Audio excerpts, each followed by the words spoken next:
आज आपण पाहणार आहोत अळणी चिकन कशाप्रकारे बनवायचं ते. गॅसवरती कुकर ठेवले. कुकरमध्ये 2 पळी तेल टाकून घेतलेलं आहे. थोडीशी कोथिंबीर टाकून घ्यायची तेलामध्ये.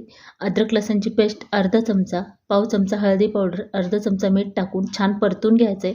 त्यात लगेचच चिकन स्वच्छ करून घेतलेलं टाकून घ्यायचं. याला 5 मिनिट छान परतून घ्यायचे. थोडी कोथिंबीर, एक कांदा कट करून घेतलेला टाकायचा आहे. परत 2-3 मिनिट ह्याला छान परतून घ्यायचं आहे. नंतर एका प्लेटमध्ये पाणी ठेवून गरम करायचं आहे. त्या वाफेवर पाणी सुटतं आणि त्याच पाण्यावर आपण 2 शिट्ट्या करून घ्यायच्या. परफेक्ट चिकन आपलं शिजलं जातं. याच्यामध्ये पाणी एक थेंबसुद्धा टाकलेलं नाही.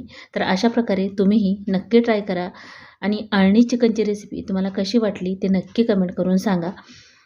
तर हे अळणी चिकन लहानांपासून मोठ्यांपर्यंत सर्वांनाच आवडतं. चवीला इतकं भन्नाट होतं पाणी न टाकल्यामुळे.